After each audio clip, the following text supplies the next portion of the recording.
30 నిమిషాలలో నొప్పి లేకుండా వేడికోస్ స్వయం చికిత్స. ఆవేశ హాస్పిటల్, హైదరాబాద్. అంటే ప్రస్తుత సమాజం చూస్తున్నాం మనం. ఇరుగు పొరుగు వాళ్ళ కోసం, మన అనుకునే వాళ్ళ కోసం, అమ్మ నాన్న కోసం బతికే వాళ్ళని చూస్తున్నాం. కానీ నా కోసం నేను బతుకుతున్నా, నేను బతకాలి అనుకునే వాళ్ళని చాలా అరుదుగా చూస్తాం. దాంట్లో మీరు ఒకళ్ళు. Thank you. ఎప్పటి నుంచి ఇది? చిన్నప్పటి నుంచా, లేకపోతే ఈ ఫీల్డ్కి వచ్చిన తర్వాత రకరకాల అంటే నాకు ముందు నుంచే కొన్ని పుస్తకాలు చదివాను, ఇన్ఫ్లుయెన్స్ ఉంది నాకు. పుచ్చలపల్లి సుందరయ్య గారి దగ్గర నుంచి అందరి జీవితాల్లో అబ్జర్వ్ చేశా, చూసా, ఓకే, పుస్తకాలు చదివా, వాళ్ళ వాళ్ళ వాళ్ళ ప్రసంగాలు ఫాలో అయ్యా. సో చాలామంది, ఒక్క పేరు చెప్పలేను. సో అందరి సంబంధించిన ఇన్ఫ్లుయెన్స్ నా మీద ఉంది. సరే, వ్యక్తిగతంగా నాకు కుటుంబం లేదండి. అంటే అమ్మ నాన్న, అక్క చెల్లి అన్న, ఇవి మన చాయిస్ కాదు, న్యాచురల్, మన ఆప్షన్ కాదు, సహజంగా వచ్చింది.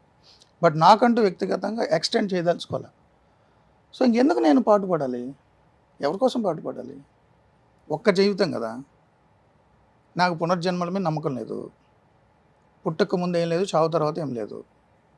ఈ ఉన్న కొద్ది జీవితం మీరు గమనిస్తే సార్, మీరు ఒక చిన్న పల్లెటూరులో ఎవరైనా ఒక కామన్ మ్యాన్ చనిపోయినా మీరు అక్కడ ఒక ఫోటో పెట్టేసి రాళ్ల మధ్యలో 1972 2020 అని వేస్తారు అంతే. మధ్యలో గీత ఉంటుంది.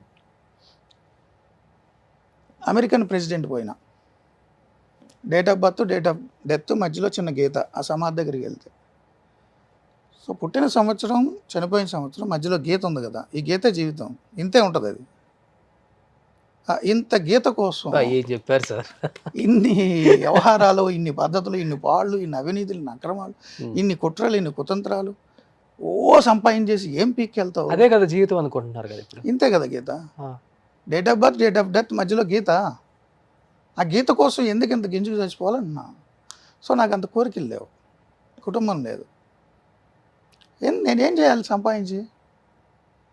30 సార్లు అయితే తిండగా ఎవడన్నా రోజుకి? ఒకసారి 2 సార్లు తింటారు. నా గురించి మీకు తెలుసు, నా డైటు, నా అవును వ్యాయామం, క్రమశిక్షణ. దేనికోసం సంపాదించాలి? ఇంత ఫిలాసఫీ ఫాలో అవుతారు, ఇంత గీతే జీవితం అన్నారు, అంతే కదా. మరి ఎందుకు పెళ్లి చేసుకోవట్లేదు? ఆ గీతలో ఇంకో గీత ఎందుకు యాడ్ చేయడం? అందుకనే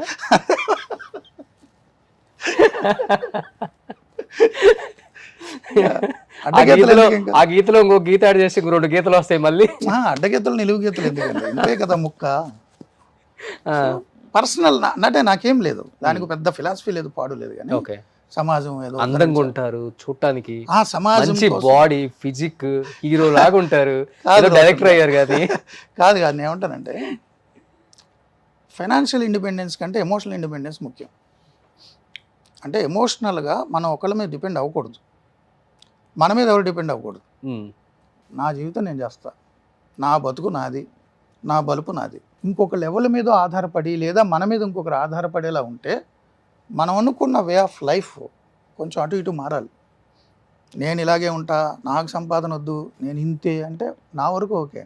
ఓకే, బట్ కుటుంబ సభ్యులు వస్తే వాళ్ళ కోరికలు, వాళ్ళ జీవితం ఉంటుంది కదా.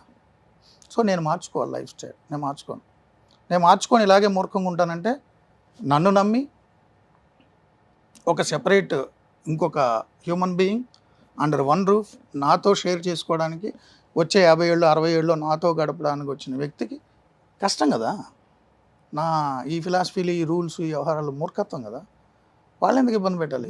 దీనికి కూడా ఇష్టపడి ఓకే ఇలా బతుకుతే నాకు చాలా ఇష్టం. అవన్నీ లాటరీ. మొదట్లో బాగానే ఉంటుంది, ఆ తర్వాత నా జీవితం నాశనం అని గోళ్ళు మొదలవుతాయి, నా జీవితం నాశనం అని నా గోళ్ళు మొదలవుతాయి. ముందు ఉన్నటువంటి ప్రేమలు, భాషలు, చేసిన ఇవన్నీ కథలు, సినిమాలు వర్కౌట్గా.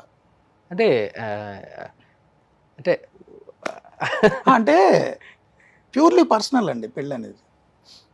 సమాజానికి ఒక ప్రకటన అంతే. సామాజిక ప్రకటన కోసం పెళ్లి చేసుకున్నాం అని అందరికీ చెప్తారు. సో నాకు అవసరం లేదు, ప్యూర్లీ పర్సనల్. నేను సమాజానికి కూడా చెప్పాల్సిన పని లేదు, ఎందుకంటే ఎవరో ఇంపాక్ట్ అవ్వాలి, ఇన్ఫ్లుయెన్స్ అవ్వాలని కోరికలు కూడా నాకు లేవు. Purely my personal decision. ఉప్పు కారం తింటున్నాం కదా సార్, ఎలా కంట్రోల్ చేసుకోగలం feelings, emotions? Purely it's my personal decision. So సొసైటీతో డిస్కస్ చేయాల్సిన అవసరం లేదు. అదే నా ఒపీనియన్. నేను ఏదో అంత గొప్పని, ఎంత గొప్పని అని నేను సమాధానం చెప్పదలుచుకోవాలి. నేను ఎంచుకున్న మార్గంలో నాకు నచ్చినట్టు నేను వెళ్ళదలుచుకున్నా. ఇంకొక వ్యక్తిని ఆ జర్నీలోకి నేను తీసుకురాలేను. ఇది ఫస్ట్ నుంచే అనుకున్నారు అసలు? డే వన్ నుంచి, ముందు నుంచి. ప్యూర్లీ పర్సనల్ డెసిషన్ ఇది. బట్ నా లైఫ్ నాది. ఇప్పుడు ఈ ఇంటర్వ్యూ చూసిన తర్వాత మీ ఆలోచనలకు తగిన విధంగా కొంతమంది ఉంటారు కూడా. ఇన్ కేస్ వస్తే ఆహ్వానిస్తారా లైఫ్లోకి? అంటే ఇప్పుడు ఇంటర్వ్యూ చూస్తే అంటున్నారు, గత 30 ఏళ్ళుగా రోజు రాత్రిపూట నేను ఇలాగే అరగంట గంట పాటు షో చేస్తుంటా. చేస్తారు, ఇది ఓకే చేస్తున్నా కదా. ఇది ఓపెన్ చెప్పరు కదా. It's my purely personal decision. ఇది నా జీవితం, నా పుట్టుక, నా బతుకు, నా చావు, ఇంకొకరి ప్రమేయం లేదు. సో నా జీవితం అనేటటువంటి వెహికల్ స్టీరింగ్ నా చేతిలోనే ఉండాలి, ఇంకొకరికి ఇవ్వను. ఇంకొకళ్ళ జీవితం స్టీరింగ్ నేను తీసుకోను. మీ బతుకు మీది, నా బతుకు నాది. ఎందుకు వచ్చిన గొడవ? కొంత వయోపరిమితి పెరిగినప్పుడు, వృద్ధాప్యంకి వచ్చినప్పుడు అప్పుడు ఏంటి పరిస్థితి? అంటే కొంత వయోపరిమితి పెరిగిన తర్వాత వృద్ధాప్యం వచ్చిందా చూడడం కోసం అని చెప్పి ఇప్పుడున్న 30 ఏళ్ల పాటు వాళ్ళతో చాకరీ చేయించుకోవడం దారుణమైన బ్లాక్మెయిల్. బ్లాక్మెయిల్ నేను అదే చెప్తున్నా. తోడు నేను అదే అంటున్నా, నేను ముసలోని అయిన తర్వాత నాకు అండగా ఉంటుంది అని ఇప్పుడు యవ్వనంలో ఉన్న తన జీవితం అంతా నేను తీసుకొని తను ఇబ్బంది పెట్టడం, లాస్ట్లో నాకు సేవ చేయడం కోసం. సపోజ్ మాట్లాడదాం, ఎంతమంది జీవితంలో వృద్ధాప్యంలో తోడు ఉంటారని పెళ్లి చేసుకుని అనేక కారణాల వల్ల విడిపోవడమో, లేదు వాళ్ళు కాలం చేయడమో జరగల. అవును, స్వార్థం కదా. నేను ముసలోని అయిన నాకు సేవ చేస్తుంది కాబట్టి ఇప్పటి నుంచి నేను పెళ్ళి అనే ఒక ముసుగులో చేస్తాను, అది కరెక్ట్ కాదు. ఏం చేస్తారు సార్ అమ్మ నాన్న మొన్నే చనిపోయారు. ఓకే, 1 year అయింది. ఈ రోజు కరెక్ట్గా 1 year. సో వాటి మీద కూడా నాకు నమ్మకం లేదు కాబట్టి నేను వెళ్ళలేదు. 92 years ఆయనకి. 92 years నాన్నగారికి? 92 years అప్పుడు చనిపోయారు. ఓకే. సో నాన్న వ్యవసాయం చేసేవారు, కరణికం చేశారు.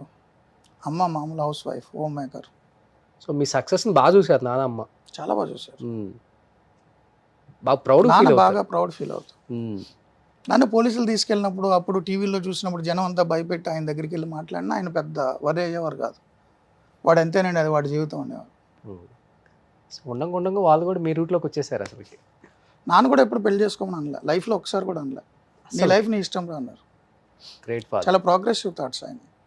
ఫీల్ అయితే అమ్మ ఫీల్ అవుతారే కొంచెం? ఫీల్ అవుతారు కదా, ఆమె ఇష్టం అది ఫీల్ అవ్వడం అనేది. ఫీల్ అవ్వద్దని కూడా మనం చెప్పలేం కదా, అది ఆమె అభిప్రాయం, ఆమె హక్కు ఫీల్ అవ్వడం, మనం ఎవరం కాదన్నాను. సో నా జీవితం నా హక్కు. సుమన్ టీవీలో మీ పర్సనల్ అండ్ బిజినెస్ ప్రమోషన్స్ కోసం కింది నెంబర్కి కాంటాక్ట్ చేయండి.